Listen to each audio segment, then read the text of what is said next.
Saudamos os irmãos com a paz de nosso Senhor e Salvador Jesus Cristo. Amados irmãos, é com grande alegria e satisfação que nós continuamos na leitura diária proposta pela CPAD para este segundo trimestre de 2024, nas lições bíblicas editadas para a classe dos adultos da Escola Bíblica Dominical. Esse trimestre nos traz como tema a carreira que nos está proposta, o caminho da salvação, santidade e perseverança para chegar ao céu. Esse trimestre é comentado pelo pastor Osiel Gomes, que é pastor presidente do campo de Tirirical, bairro da cidade de São Luís, capital do estado do Maranhão. Para esta semana, as lições bíblicas nos propõem o tema A Bendita Esperança, a marca do cristão. E para esta segunda-feira, o título proposto é A Esperança é uma expectativa ao que não se vê. O texto em apreço está em Romanos, no capítulo 8, versículos 24 e 25.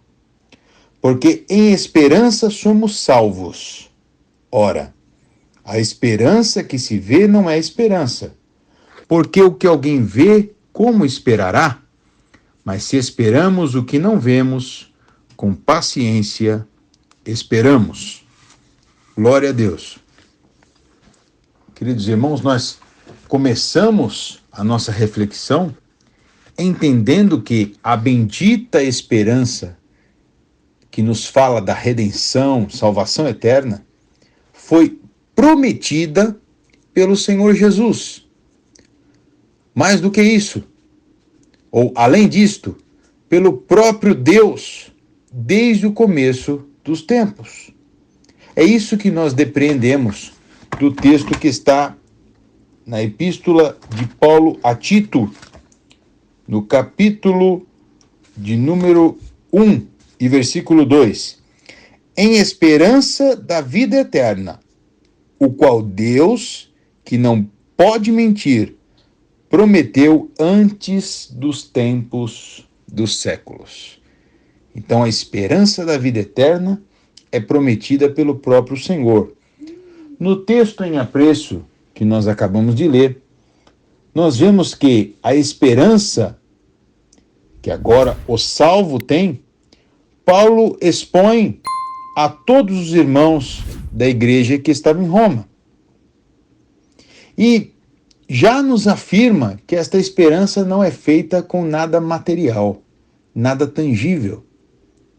Desde o começo dos tempos, a vinda do Messias, a vinda de Cristo, se baseava e se baseia na fé.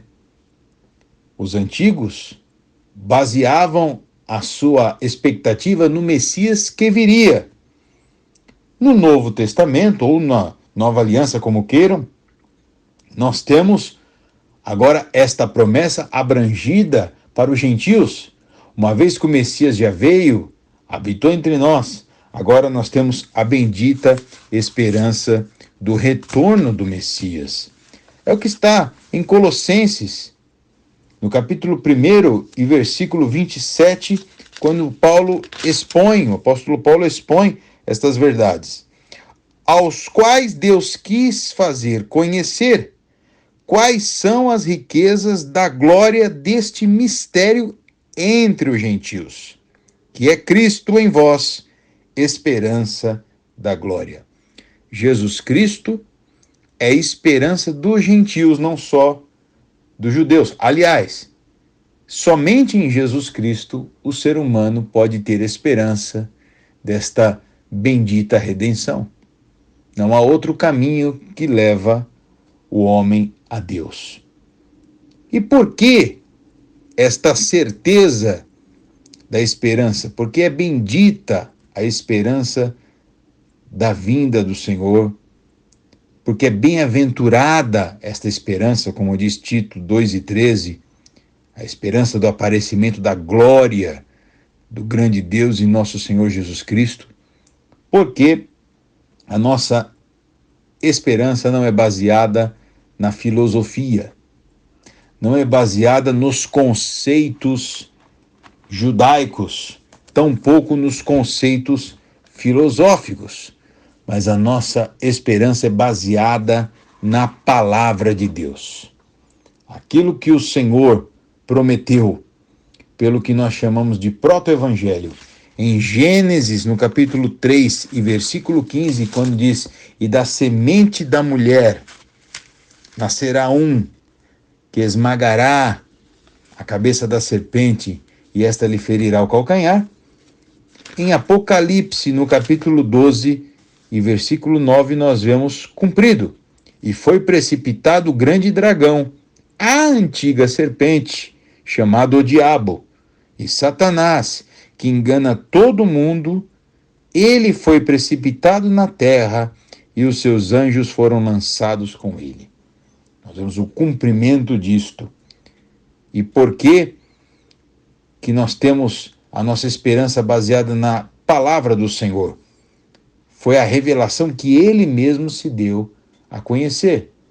Enquanto as filosofias do mundo dizem para que o homem encontre o gigante que está dentro dele, para que desperte o seu potencial, para que se desperte para uma nova concepção de vida interior.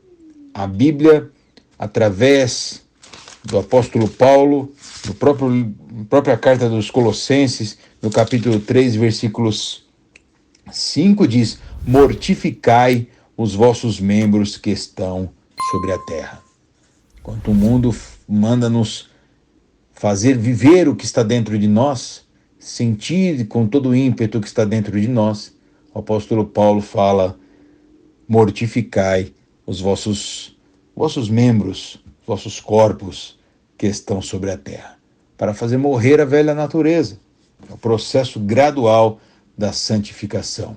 Enquanto alguns dizem que nós precisamos ter um caso de amor com a nossa humanidade, nos conhecer melhor para poder nos amar. Jó, no seu sofrimento, quando se aproximou de Deus e contemplou a majestade do soberano, ele expressa em Jó 42 e versículo 6: por isto me abomino e me arrependo na cinza e no pó. Arrependimento em contraposição ao autoconhecimento. E por fim, por que nós temos esta grande esperança? Porque a nossa esperança não é filosófica, não é uma teoria teológica, mas a nossa esperança é uma pessoa. A pessoa de nosso amado e glorioso Salvador. Foi o que o apóstolo Paulo nos disse, e disse a Timóteo, e a igreja que estava sob seus cuidados, no primeiro versículo da primeira epístola de Timóteo, quando diz: Paulo, apóstolo de Jesus Cristo, segundo o mandado de Deus, nosso Salvador, e do Senhor Jesus Cristo, esperança nossa.